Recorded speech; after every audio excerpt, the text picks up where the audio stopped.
Hello, everybody, and welcome to another episode of the Shut Up David series. Today is an unusual one. We're not going to be talking about safety.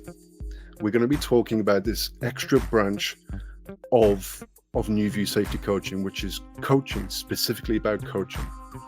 And I've used a few different words to describe some of my prior guests. However, this is going to be the first time that I'm going to use the adjective important to describe today's guest.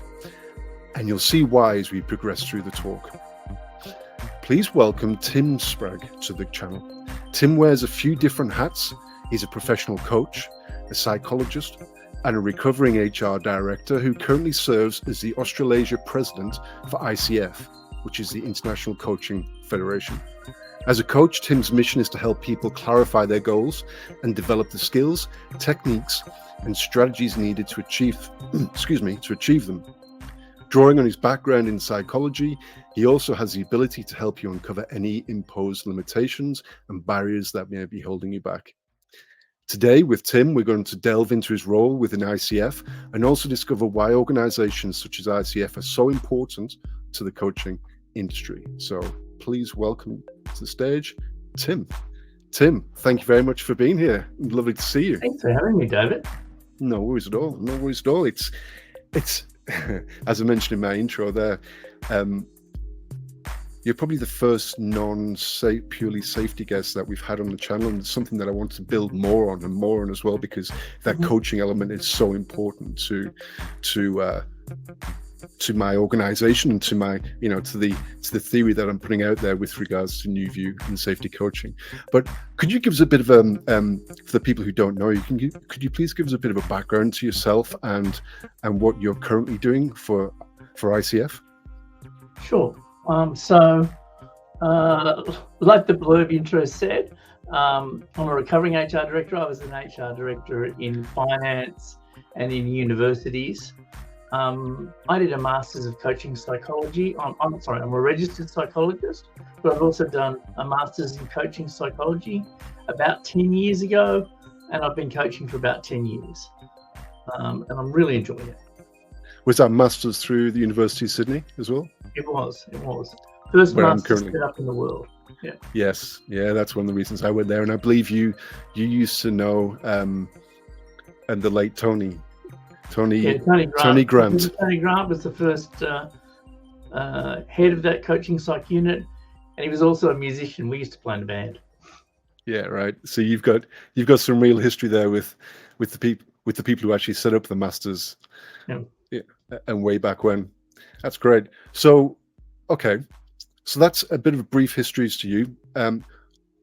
Your current role. One of your current roles is with ICF as the Australasia President. Can you tell us a bit about that? Sure.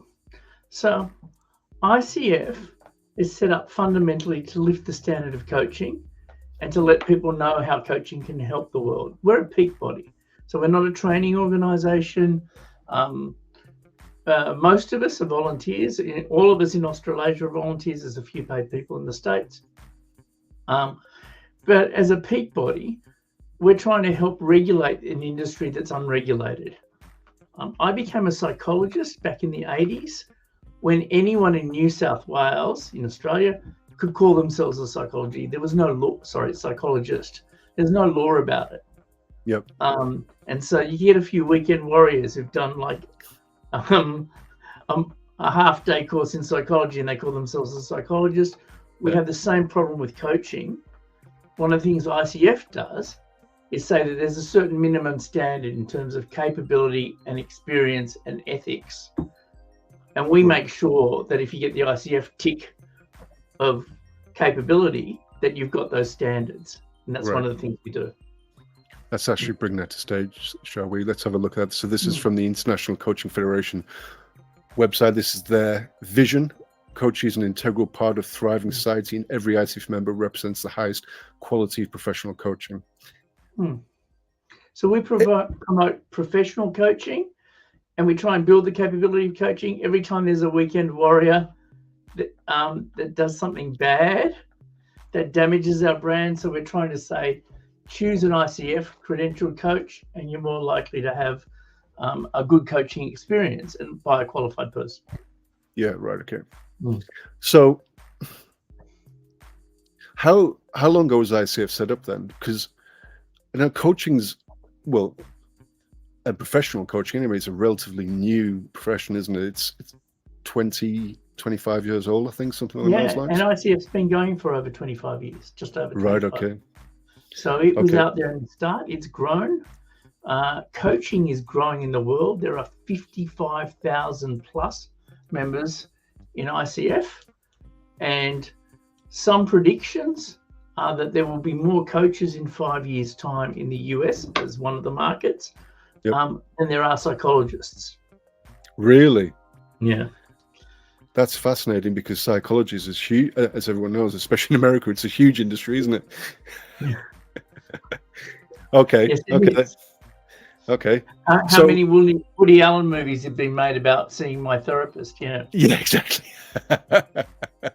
So the aim, I mean, I know that there's lots of mission statements and strategic goals here, but the aim is to set a benchmark to entry, so that if anyone actually has this ICF accreditation, professional accreditation, the people who are paying for the services from that person can be reasonably confident. That's the word I'm looking for. That the person's is competent, has sound knowledge, and has performed to a certain level in order to be able to get that particular thing. So it's Absolutely. A benchmark to entry, isn't it? Really? Yeah, it is. And just like the chartered accountants or the law society or other professions, those people have to get a certain level of training, have to demonstrate a certain level of competence, so that they can show that they will add benefit to their client groups. Yep. So that's ICF was originally started in America, is that correct? Yes, it was. And the Australiasia charter, what that you're president of, this is your purpose. Coaching excellence being number one, member engagement and stakeholder engagement. Yep. And the coaching excellence is about making sure that the coaches that call themselves coaches are excellent. And that's partly about this minimum level, but also we all have to do, just like accountants again, CPD, continuing professional development. So it's, what do we do to keep improving ourselves? What study are we doing? What education, what forums are we in to make sure that we're coaching well? The member engagement is about making sure that we're offering benefit to our members, and we do the things that many associations do. We're running social events, we're running training events, we're also getting discounts for our members and making sure that they connect with their clients and those sorts of things. So those are the things we do for our members. And the external stakeholder engagement is about informing, and this is why I love being on the podcast, thanks for this, is about informing people about what the benefits of coaching are, so that people who are thinking of using coaches will know what to use them for and when to use them. Yes. And that's one of the big things we do. There's sorry, go on. No, please go on. No, and the other thing we do is we do volunteer work and pro bono work and those sorts of things in our external engagement. So, some of our branches are doing stuff with Indigenous communities and others are doing with other charities. Yeah, right. Okay.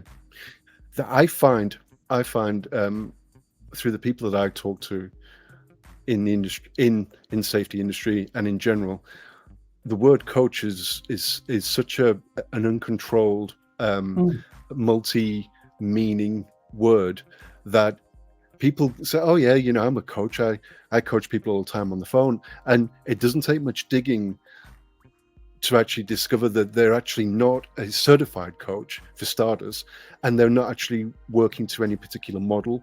They think of coaching, and this isn't a detriment to them, but they think of coaching as almost like telling, a bit like the stereotypical sports coach, remember, from the 70s or the 80s, come on, you need to do this, you need to do that, and all that kind of stuff. There's so much education needed around even just the term coaching. It's such a, as I said, it's such an uncontrolled word. It's got no boundaries, apparently. Yeah, and part of our stakeholder engagement is educating people about it. So let's talk a little bit about what is coaching and what isn't. Yep, please. Some of the people that get into coaching are people who've been senior executives, even CEOs of organizations.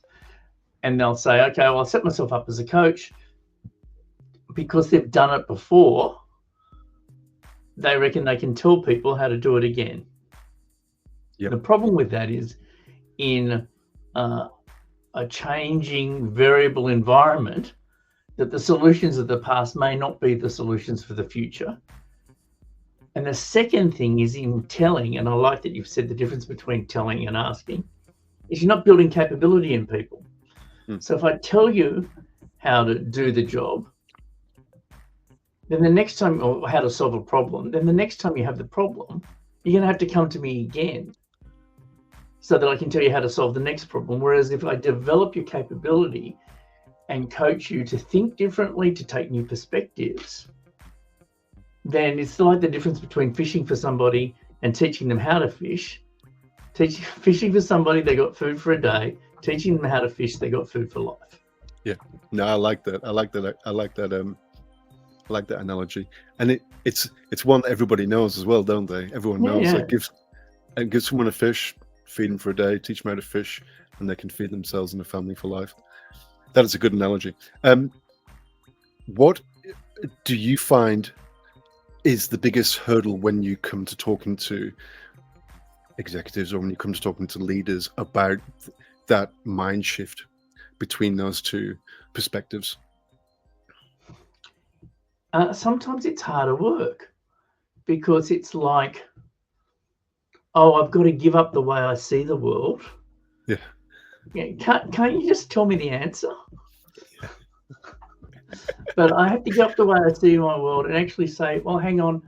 If I'm taking, for example, and you mentioned models and frameworks, if I'm taking a systems theory framework, and coaches will use these frameworks, they'll go, oh, so I'm part of the problem too. Does that mean I have to change? I just wanted you to teach me how to deal with this person who's terrible in this way. And a coach, a mentor will say, I will do this. A coach will say, well, how are you contributing to the problem? And when you do this, what do they do? And how do you view the system? And what can you try differently so that you're building new behaviors? Yeah. It's such more holistic with the individual at the center, isn't it? Oh yeah. And it spins people out. When I say to them, as a coach, you don't actually need any understanding as to the person's profession. Yes. Because you're not dealing with their profession, you're dealing with them as an individual. And they're like, everyone should know about, well, I'm not going to have a coach if they don't understand nuclear physics and I'm a nuclear physicist. So why would I get a coach? And it's like, well, it's not the actual job you do. It's the way that you perceive the world that you operate in. It's the way you have your relationships. It's the way you communicate. It's the perceptions you have of the people around you as well. And they're like, oh, okay. So it really is about the individual. I'm like, it's the individual as the center of everything. And the job is completely, in fact, as a safety coach for me, it actually makes it harder when I'm coaching a safety leader because I might know things that I just want to tell them. You want to tell them what to do. It's difficult though, isn't it? It's a fine line you've got to walk. But it is interesting. I have coached a nuclear physicist. I just pulled that out of the air as well. We haven't spoke about this before. This isn't. Yeah, it wasn't a setup, but I've coached in a university the head of a physics division. I've coached the CEO of a biotech firm. I've coached the CEO of a multi-billion-dollar law firm. It's like, I'm not a lawyer. I'm not a physicist. I'm not a biotechnician, but I'm trained as a coach. This is this minimum level of training that credentialed coaches have to help people see things differently, to develop a solutions-focused thinking. And a lot of the problems that people have are people problems, and they're not domain-specific. Yeah. They're completely ubiquitous, aren't they? Over every single profession. If people are hearing about this for the first time, and I wouldn't be, and it's difficult, isn't it? When you in a professional, when you're in an industry, you assume everybody knows everything about what you already know. And a lot of people who are listening to this, they won't know about everything that we're talking about. So I'd like to try and start from, if someone's listening to this and go, oh, that sounds really interesting. How do I become an ICF accredited coach? What sort of pathways are there here in Australia and globally for someone to become an ICF accredited coach? So there are two main pathways. Yep. One of them is, as I mentioned before, ICF doesn't train coaches.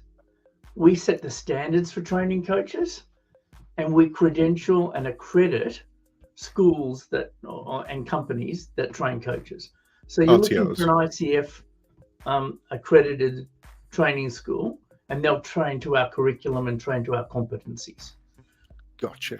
Okay, so that's one of the pathways. And there are companies like, and I don't want to do an ad for a specific, but like IECL and others that train to those competencies.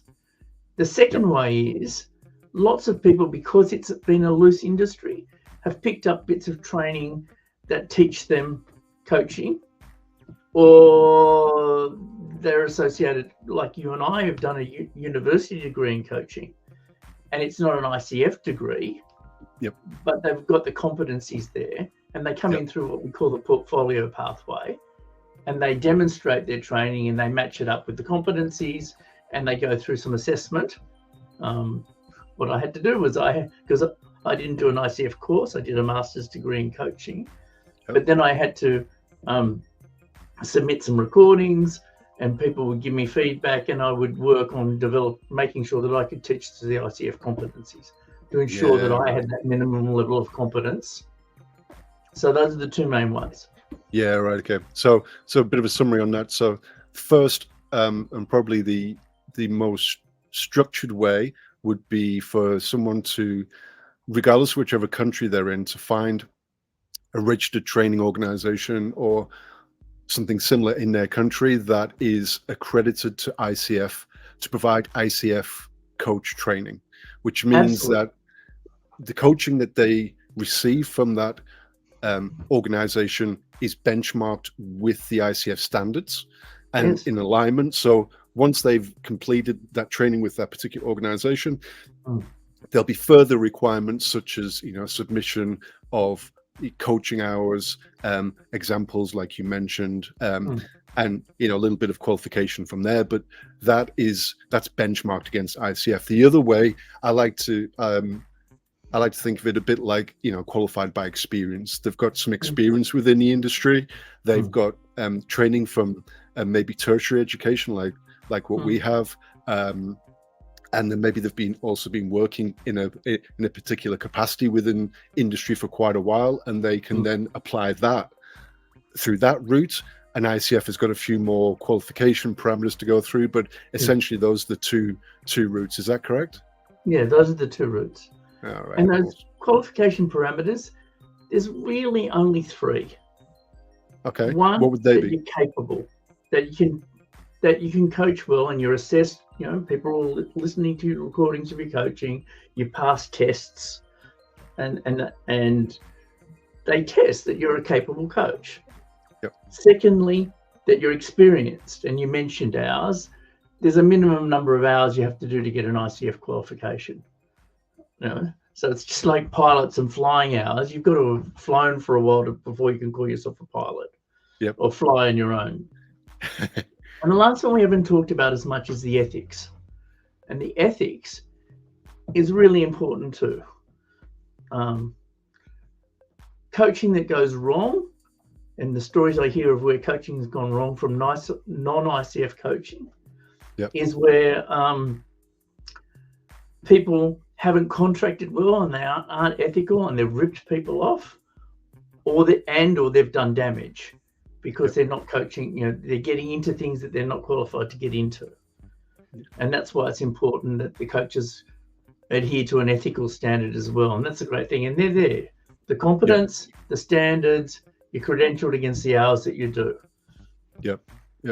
And I've done both. I've done the ICF IECL route up to level 2, and I'm also doing and the tertiary route as well. And it's amazing how big a part the ethics is of both of those entities in relation to contract management, privacy of the information, how you deal with coaches if there are problems actually outside of your parameter of skill, in relation to mental health and all those types of things.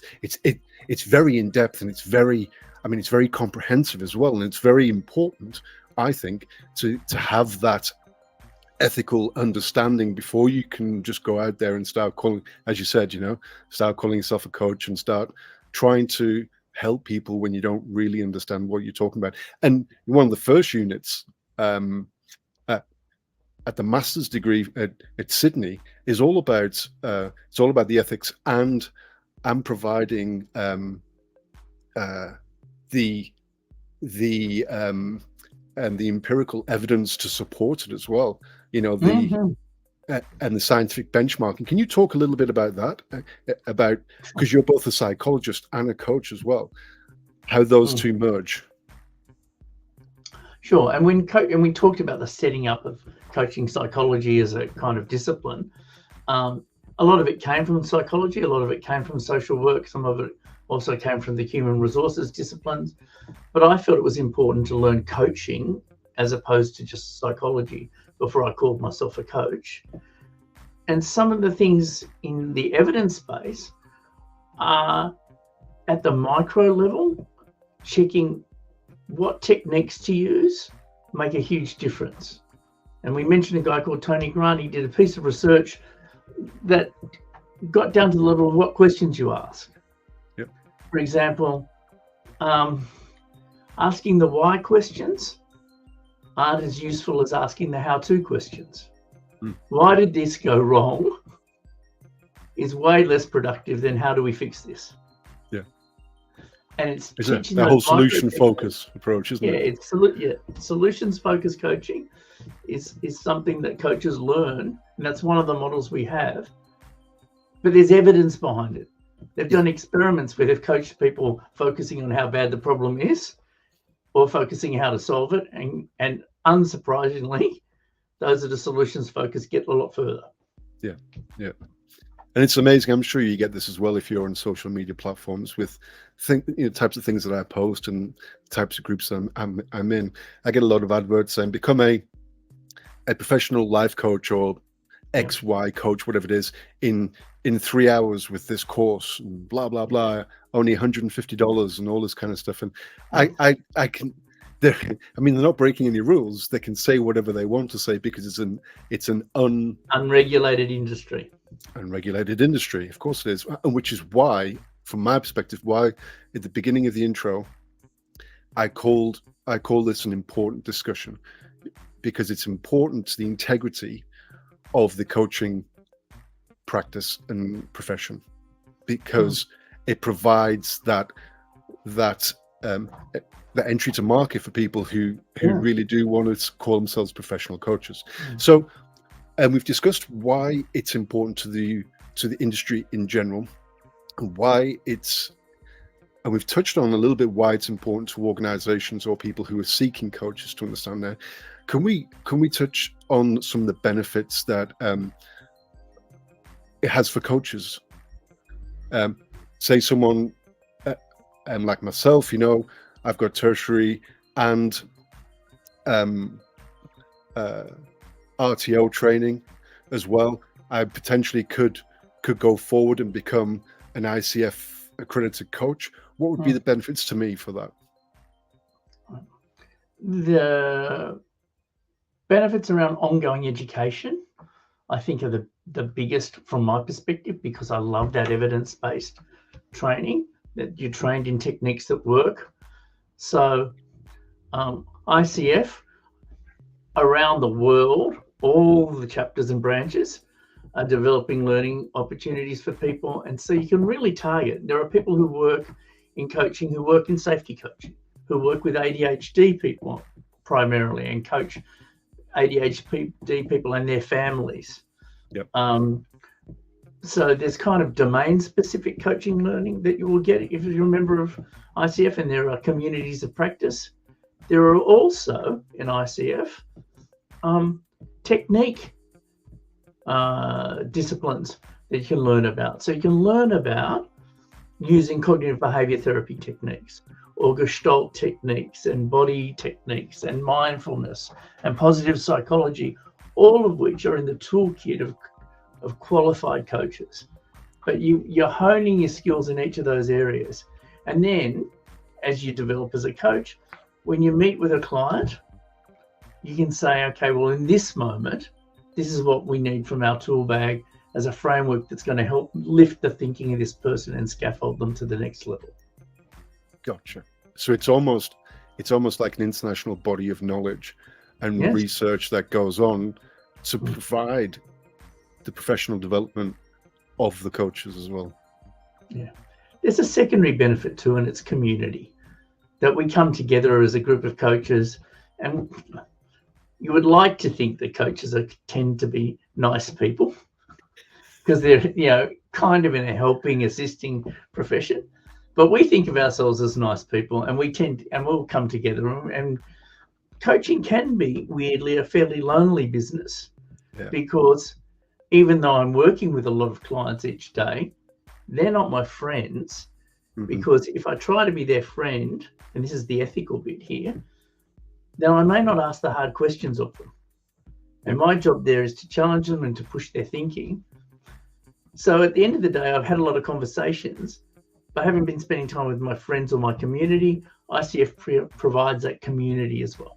Yeah. I do something similar here in Western Australia as well for safety professionals. Safety professionals have quite a lonely existence as well. They're not the most liked people in the organization generally. It's generally frowned upon or looked on as the party police and all that kind of stuff. So I set up a book club over here in Perth, Western Australia, so they can come together and they can talk. We can talk about our woes and problems and share our stories, and hopefully we can share our problems together as well. So, and I did look up, actually, it's bizarre here in Western Australia, the ICF charter over here, they meet at what used to be my local pub in Netherlands, Captain Sterling, I believe it is, and they meet there. So I'll have to make sure that I get myself accredited so I can go back to my old stomping ground and meet up with everybody there. If you go to the pub, they'd be happy to have a chat. But it's interesting. We do have branches around Australia and New Zealand as part of the bigger chapter, which is Australasia. Why don't we do that now? Why don't we have a quick look at the website? Because that shows everybody. And while we're doing that, we can also maybe talk to people about, and this is what you were talking about, isn't it? This is the ICF Australasia chapter. Yes. So this is purely for countries within Australasia. It's really Australia and New Zealand. Yep. Really Australia and New Zealand. So they can go to the page there, choose a branch, whichever state, country you're located in, you can find your branch details there. Sure. And this goes back to what you're talking about, the community aspect. So they've got events as well all around Australia, isn't there? Yes. And so some of them are online events, which are accessible worldwide as well as just in Australia and New Zealand, as there are from the other branches and other chapters. And some of them are in person. And we'll say on our website, you'll see that first one, that Victoria, Melbourne, if you just go back, it mentions in person, and it's a networking event, whereas some of it's more educationally focused. So you're getting that education and community from being a member, and this is replicated around the world. There are well over 140 chapters around the world, and in America, South America, Africa, Europe, Australasia, and they provide similar opportunities for people to come together, network and build relationships, but also build their coaching capability. So what we're on here, everybody, we're on the coachingfederation.org. So this is the central global website for ICF. And if you're not in Australasia, you're spelling the Australian one, mate. am I still? It's not flicking between the two. Technology. Yeah. Stop screen. Let's present International Coaching Federation. There it is. Let's share that one. So this is okay. There we go. This is the world. This is the world one. This is the world one, and it's slightly different URL. This is coachingfederation.org. Coachingfederation.org. And if you're not in Australasia, you can come here and you can find events that will be local to you in your country.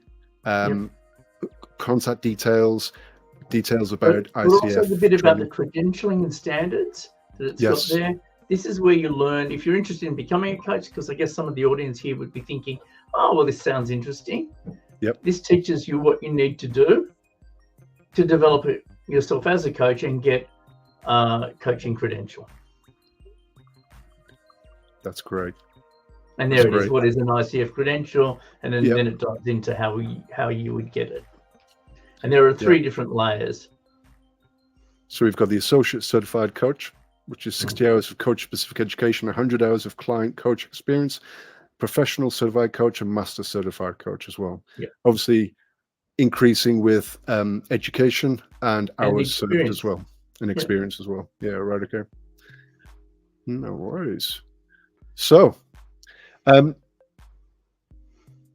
going to put those 2 links down in the description. So if you are watching this and you are interested in becoming an ICF accredited coach, then you can go straight to those links below. I'll also put, if Tim's okay with it, I'll put his contact details. Is that all right? Or if you got some other contact detail, I'll check with him after this. There'll be some contact details somewhere we can put down there as well. So if you are interested and you're based in Australasia, you can reach out to him there that way as well. That's amazing. That's really, and as I said, it's very important as well, because you can't just have people running around calling themselves even accredited coach this or that type of coach without any kind of formal benchmarking. That's really what it is. That's really what it is, isn't it? It's that professional benchmarking. They're capable, they're experienced, they're ethical. Yeah. You want those 3 benchmarks. And I actually know some organizations that won't hire a coach unless they have ICF accreditation. It's seen as an organizational benchmark as well, isn't it? Oh yeah. So a lot of the big international firms, especially if they're American based, say if you're going to work for us as a coach, you should have an ICF credential. Starting to be that federal government is now putting on tenders, which is great because it means we're moving to a more professionalized recognition of coaching, which is great. Yeah. The one thing I didn't mention was the other thing ICF does is help you find a coach. So some people might be interested in being a coach. The other one is on that coachfederation.org site. There's a find a coach page, and you can type in your location and you can search through the coaches there that are credentialed coaches, so you know that they've got some quality. Right. And you can search through those and find somebody that you might like to approach. That's good, because I've just been thinking from the coach's perspective, but you're actually thinking there from the organization. If people are watching this and they're head of HR within an organization and they do want to engage with an ICF accredited coach, that's how they would go about finding them. Absolutely. Yeah. Awesome. Well, again, thank you so much for coming on, Tim. It's been very educational. I know a lot of people listening to this who weren't aware of it will now have at least a brief understanding as to why it's important, and they've got access to further information so they can go and do their own research. I'll make sure those links are down in there as well. And regardless of where you are in the world, there's a website and there's a charter there that can help you find further information and guide you towards that accreditation process. Is there anything you wanted to add on to that, Tim, or are you happy with what we've done so far? Oh, look, I'm happy. It's been great to create the further education of people who are interested in coaching. Really appreciate the opportunity. No worries at all. I appreciate you coming on. Thank you so much for your time, sir. If you could hang around after I stop recording, just so that we can catch up and cover a few things off, that would be great. I'll just drop you down and I'll say goodbye to everybody, but I'll speak to you in a moment. Fantastic. Okay, my screen's always getting away. Okay, everybody. So that was Tim, President of the Australasia ICF. Here in Australia, as I mentioned at the beginning, a very important topic. We need to make sure that the people that are being engaged as coaches are certified, competent, ethical, all those things that Tim was talking about. Because it's going to be, you wouldn't have a pilot, you wouldn't have a doctor, you wouldn't have a psychologist, you wouldn't have any of these professions, helping professions especially, if you didn't know that they had certain capabilities. And I'm not saying it's the be all and end all, but it's certainly, even if coaches are aiming towards these standards, it's certainly something to take into consideration when you are thinking about hiring a coach. Anyway, I'll make sure those links are down below, and thank you all once again for watching and subscribing and helping support the channel. It's very much appreciated. Thank you, everybody, and see you at the next one.